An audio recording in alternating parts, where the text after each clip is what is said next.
Alors de retour en France, De Gaulle poursuit sa carrière militaire. En 1931, il se voit affecté au secrétariat général de la Défense nationale à Paris. L'homme d'armes devient l'homme de plume qui n'a finalement jamais réellement cessé d'être.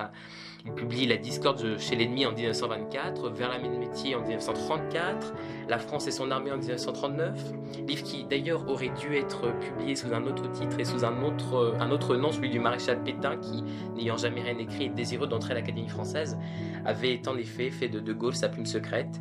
Mais les dissensions qui, n'en sont qu'à leur début entre les deux hommes, firent échouer ce projet. D'ailleurs, ironie de l'histoire, l'ouvrage de Gaulle fut récompensé du prix Marcellin Guérin par les Immortels en 1939, 10 ans après l'arrivée sous la coupole du maréchal. De ces livres, deux principales idées se dégagent. La première, à l'heure où les mouvements fascistes conquièrent le pouvoir un peu partout en Europe et menacent en France, souvenons-nous de janvier 1934, le militaire doit être soumis à l'autorité politique. Deuxième principale idée, il est nécessaire que face à l'Allemagne, l'armée française se dote d'un corps de blindés, de chars. Visionnaire, est-ce Jean-Luc Barré le bon terme pour désigner le De Gaulle de cet entre-deux-guerres Mais c'est pas le De Gaulle de l'entre-deux-guerres, c'est le De Gaulle tout court. Je veux dire, on a aussi perdu un peu l'habitude de ça. C'est-à-dire, ils sont rares les visionnaires de toute façon. Des gens qui sont capables de voir les situations, partir d'une connaissance qu'ils en ont, d'une culture, d'une intuition personnelle, des choses, de voir les choses 100 ans à l'avance. Bon. Et d'avoir un cap à partir de là, dire voilà. Ce qui ne veut pas dire que pour atteindre le cap, on soit obligé de zigzaguer, de faire beaucoup de méandres et parfois de se contredire. Mais c'est d'abord un visionnaire. C'est ça qui me fascine le plus. Je suis en train de travailler sur une partie dans le deuxième volume où il réfléchit à la façon dont la France va au moment de la création de l'ONU en 1945, pardon, il dit, mais au fond, la vocation de la France, c'est d'être l'allié des moyennes, des petites puissances, c'est-à-dire de devenir l'allié de tous ces pays qui sont soit sous la tutelle américaine ou soviétique, mais qui sont des nations. Et c'est très intéressant parce que quand vous voyez le général de Gaulle des années 60, il apparaît comme celui-là. Il va au Québec, on dit vive le Québec libre, on va au Cambodge. Il apparaît comme un homme qui a compris que les peuples survivraient aux empires et survivraient aux grandes puissances. Et donc, il l'a senti très tôt. Sur la question coloniale, il a été extrêmement visionnaire parce que très tôt, il a senti que ce système s'effondrerait. Il a senti dès 1940 que la guerre de 40 conduirait sans doute à une sorte de révolution dont il devrait prendre la tête d'ailleurs, parce qu'il a un peu fait, parce qu'il a même beaucoup fait en 44. Donc c'est un homme de vision, bien sûr. Il a senti les limites du capitalisme, par exemple, quand il a prôné l'association capital-travail, c'est-à-dire la participation. Tout ça, il l'a senti. Donc je veux dire, oui, bien sûr, c'est d'abord un homme de vision. C'est pas du tout un idéologue. C'est pas du tout un doctrinaire. C'est un homme de circonstance, donc il est très pragmatique quand il faut l'être, mais c'est du pragmatisme de haut niveau. Mais surtout, il a des visions, c'est-à-dire qu'il a des principes, et il sait l'idée qu'il suit. Voilà, c'est très important. Donc, et c'est pas une idée qui est née du hasard. Encore une fois, elle est fondée sur une certaine idée qui se fait de la France, une certaine idée qui se fait des autres peuples, une certaine idée qui se fait de ce qu'est la nature humaine, une certaine idée qui se fait de la géographie, par exemple, mais lui savait que ce qu'était la Russie, il savait ce qu'était la Chine, il savait ce qu'étaient les États-Unis d'Amérique. Donc il avait sa vision, sa politique, elle naissait aussi de ce qu'il avait perçu. Vous savez, il mettait l'intuition au-dessus de tout, et enfin l'intelligence sans intuition pour lui ne suffisait pas. Donc ça voulait dire chez De Gaulle une capacité d'imagination, d'anticipation, de vision, en bref, qui est inhérente à... Moi, je pense que c'est inhérent, évidemment, à ce qu'est un véritable homme d'État. Enfin, un grand homme d'État, c'est quelqu'un qui a d'abord une vision de son pays et une vision de l'histoire. Alors d'ailleurs, il faut lire, ça je le dis à nos auditeurs et à nos lecteurs, il faut lire les ouvrages écrits par De Gaulle durant l'entre-deux-guerres. Il n'y a pas que les mémoires de guerre. Et je ne remercierai jamais assez Bernard Stein de l'Académie des sciences morales et politiques m'avoir fait découvrir La discorde chez l'ennemi. C'est un ouvrage fabuleux qui dit tout d'ailleurs du génie à la fois tactique et politique du général, enfin de celui qui deviendra général. Alors, hélas, les jours s'assombrent, nous sommes le 1er septembre 1939. Les chars d'Adolf Hitler envahissent la Pologne. La France et l'Angleterre, alliés de Varsovie, entrent en guerre à ses côtés. La guerre, celle que l'on avait cru pouvoir éviter l'année précédente à Munich, est de retour en Europe. Jean-Luc Barré, comment se déroulent ces premiers mois de conflit pour Charles de Gaulle, qui devient général, C'est pas des mois de conflit, puisqu'il n'y a pas de conflit en réalité. C'est la drôle de guerre. La drôle de guerre, c'est-à-dire que en fait, la France déclare la guerre à un ennemi qui est en train de régler son compte à la Pologne et à la Tchécoslovaquie, et qui se fait attendre. Et curieusement, la France n'attaque pas, pratiquement pas. Donc c'est la confirmation pour De Gaulle qu'on n'est pas prêt pour cette guerre et qu'en fait on la livre à contre-cœur. Et quand l'ennemi va finir par attaquer, je rappelle que la guerre est déclarée en septembre 39 et que les Allemands attaquent en mai 40. C'est-à-dire qu'on attend d'être attaqué pour entrer en guerre. C'est pas la France. La France a déclaré la guerre, mais elle lance pas l'attaque.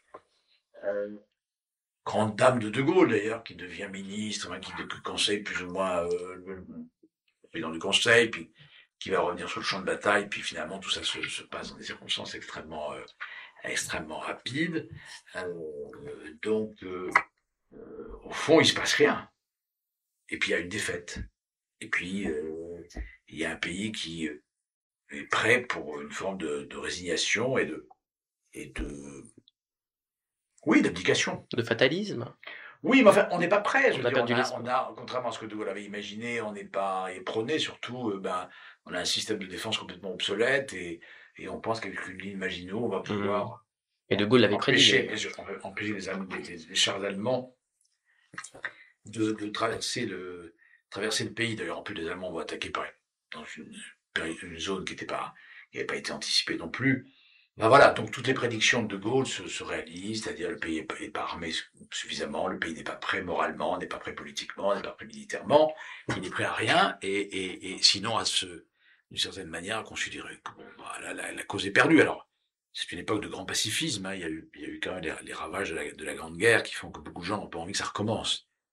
Il n'empêche que c'est Hitler qui est là, et que c'est pas banal ce qui va se passer. Et donc De Gaulle perçoit la gravité de tout ça, l'immensité de l'enjeu, il perçoit que ça va être une guerre mondiale, ce que personne n'avait vu venir, là aussi, parce que c'est aussi le visionnaire. Tout le monde pensait que ça allait être à nouveau une guerre classique, comme on l'avait connue entre la France et l'Allemagne. Non, c'est une guerre mondiale, même si les États-Unis sont pas là, même si la Russie est alliée d'Hitler à l'époque, mais enfin, il n'empêche qu'il perçoit ça. Et en fait, la guerre s'arrête très vite et c'est lui qui la continue parce qu'il considère que la guerre ne peut pas être terminée et que de toute façon en plus il y a un empire. Enfin, tout ça fait que il perçoit ces choses-là, mais il assiste avec un grand chagrin à l'effondrement de tout son idéal, enfin l'effondrement de son idée de la France. Il est sans illusion sur la classe politique, mais enfin tout de même qu'on en soit là. Et puis effectivement il y a le naufrage du maréchal Pétain. Il y a quantité de choses qui sont pour lui qui sont à la fois des éléments de colère, de mélancolie, mais aussi une forme d'énergie pour repartir au combat. Voilà. Tout ça est mêlé chez nous.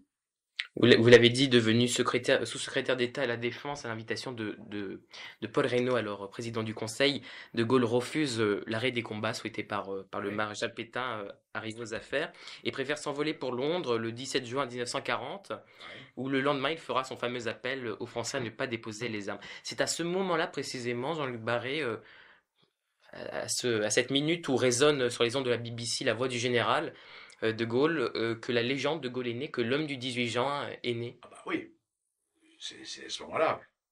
Enfin, c'est né à ce moment-là. Il n'y a pas beaucoup de gens qui ont entendu l'appel et disons que la légende, le mythe mettent un certain temps à s'imposer. Il est quand même devant un défi majeur. Il suffit pas d'avoir lancé un appel, il faut mobiliser des troupes, il faut surtout trouver la France et pareil, il y a de la carte, mais enfin, la France n'a plus un État, enfin, un État en France qui est entre les mains de l'ennemi, et puis la France, telle qu'il veut l'incarner, c'est une idée un peu fictive, à laquelle il faut donner corps. Bon, donc ça veut dire il faut de l'argent pour armer les soldats, il faut que les soldats arrivent, il faut partir à l'assaut de l'Empire, il faut retrouver une base territoriale, il faut relever un certain nombre de défis, préserver la souveraineté nationale là où elle peut être préservée.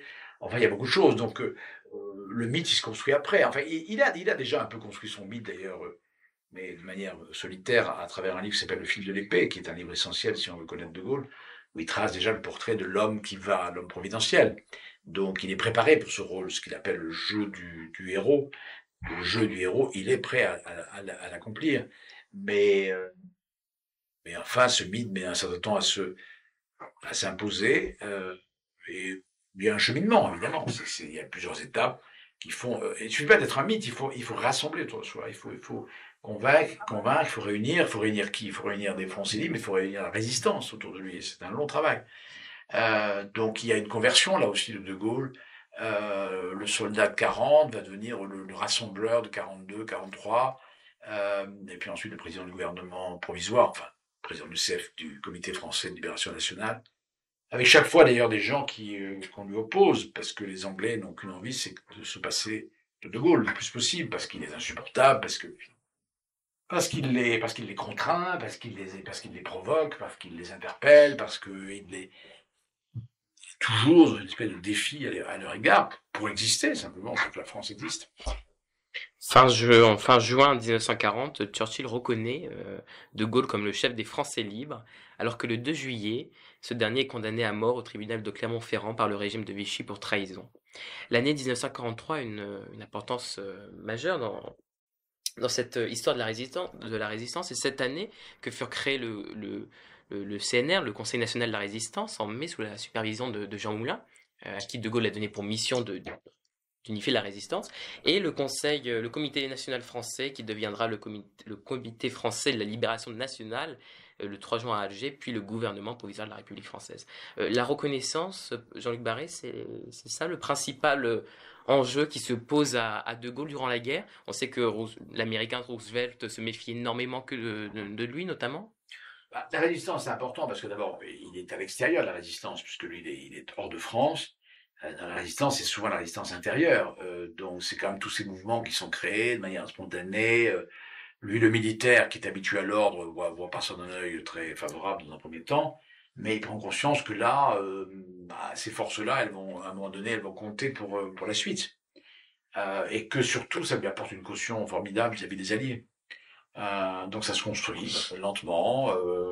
Jean Moulin joue un rôle évidemment central dans la possibilité pour De Gaulle de voir la résistance le rejoindre, à condition d'ailleurs qu'il donne des gages politiques à la résistance, des gages en termes de démocratie, de république.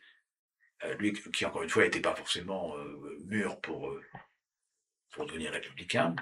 Et donc c'est capital, c'est-à-dire il ne peut pas imaginer, De Gaulle n'aurait pas été De Gaulle sans, enfin, il aurait été De Gaulle, mais je veux dire, s'il n'y avait pas eu de résistance avec lui, c'était quasiment impossible. Et c'est ce qui faisait sa force, d'ailleurs, par rapport à tous ses prétendants, à tous ses rivaux, que ce soit Darlan, évidemment, on n'en parle même pas, parce que Darlan était le collabo par essence, donc rejeté par la résistance, mais aussi le général Giraud et d'autres ou le Miral Muselier, qui ont été des rivaux pour De Gaulle, et la force de Gaulle, c'est d'abord ce qu'il est, bien sûr, mais c'est aussi le fait d'avoir la résistance, c'est d'avoir eu Jean Moulin avec lui et Pierre Brossolette, etc.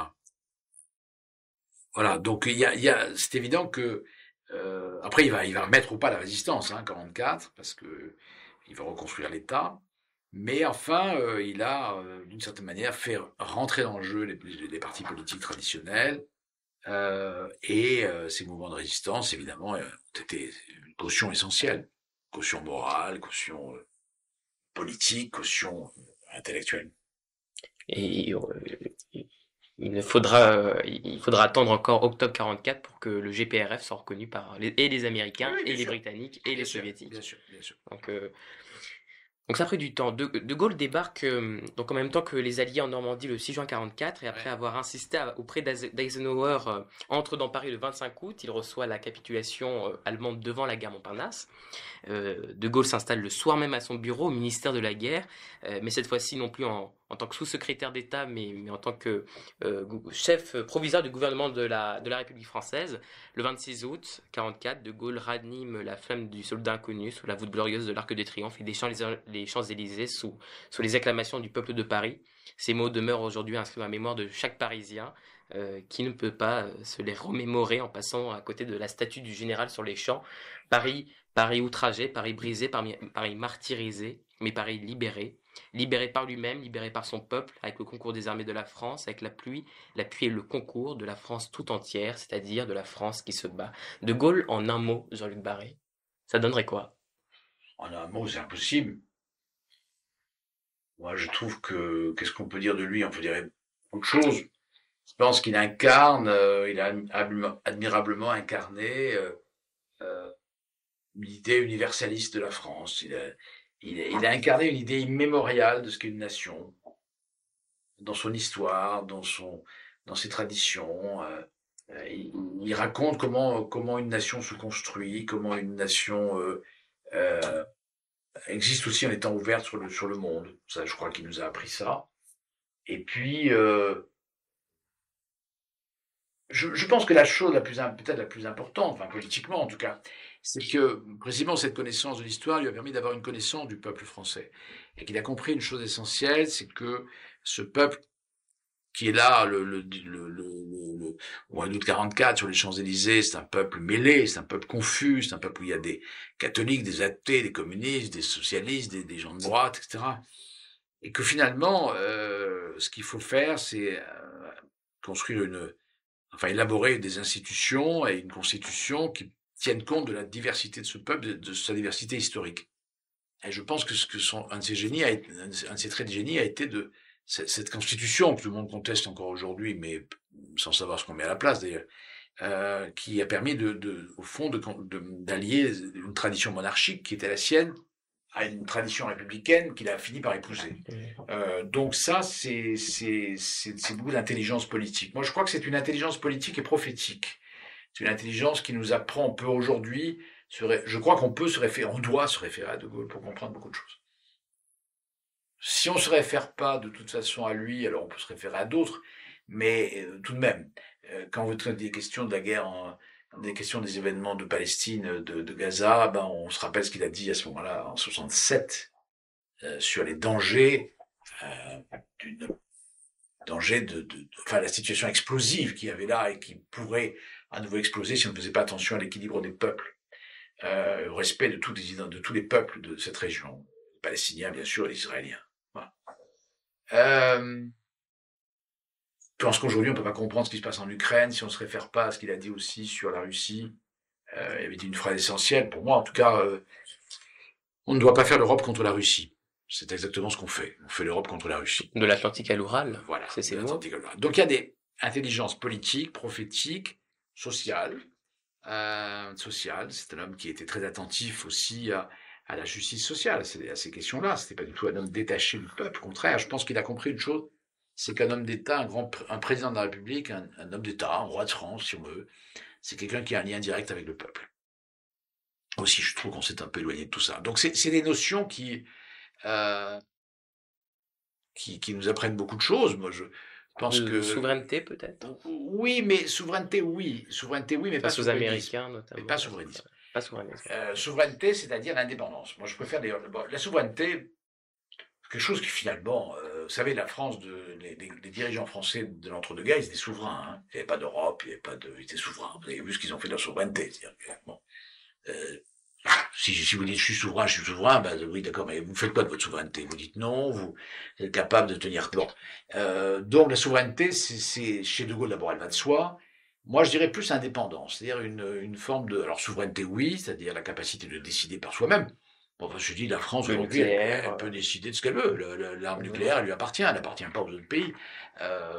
Il était européen, contrairement à ce qu'on a raconté, parce qu'il était conscient que la France ne pouvait pas se suffire à elle-même dans un monde qui avait tellement changé, avec des guerres mondiales, avec un contexte international très fort. Indépendance, oui, c'est-à-dire la capacité que la France a assumé son destin en tant que nation et que des choix qu'elle doit faire la concernent elle d'abord. Mais ça ne voulait pas dire pas de coopération, au contraire. Ça voulait dire Europe, bien sûr. Ça voulait dire un échange permanent avec les autres peuples. Donc c'est pas une souveraineté close. C'est pas le souverainisme qu'on essaie de nous inculquer aujourd'hui. Donc je ne sais même pas ce qu'il veut dire, parce que ça veut dire quoi? Ça veut dire qu'on ferme toutes les frontières. Ça veut dire qu'on met à la porte tous les immigrés. Enfin, vous voyez bien, tout ça n'a pas de sens. Bon, ça n'a pas de sens. Et surtout, c'est jamais que le vocabulaire de l'extrême droite, dont je tiens à rappeler ici qu'il n'y a rien de compatible entre l'extrême droite et mais rien du tout. Au fond, une partie de l'extrême droite française était à Vichy. Je précise d'ailleurs qu'une partie de l'extrême droite française était aussi à Londres, parce qu'il y avait autour de De Gaulle des hommes très à droite, mais que la philosophie politique de Vichy est une philosophie maurassienne, et donc une philosophie d'extrême droite, et à laquelle malheureusement ont adhéré des gens de gauche. Donc il faut quand même se rappeler un certain nombre de choses sur la question de l'Algérie française. Enfin, Dieu sait si quand même les gens d'extrême droite ont combattu De Gaulle, ils ont même essayé de le tuer. Donc tout ça veut dire qu'on n'est pas dans un vocabulaire. Il n'y a rien de restrictif chez De Gaulle, vous comprenez? Il n'y a rien d'étroit, il n'y a rien qui. Au contraire, on a l'espèce de, quand on est gaulliste, quand on admire De Gaulle, ou quand on s'intéresse à De Gaulle, on s'aperçoit qu'on est sur des hauteurs et un niveau de réflexion et de perspective qui n'a rien de limitatif. Mais on aimerait continuer jusqu'en 1969 et au-delà, mais il faudra attendre les prochains volumes. Les prochains volumes, il faudra attendre les prochains volumes. Merci beaucoup Jean-Luc Barré. On rappelle bien évidemment à nos lecteurs et auditeurs votre dernier ouvrage, L'homme de personne, 1890-1944, premier volume, de De Gaulle, une vie, chez Grasset. Merci beaucoup.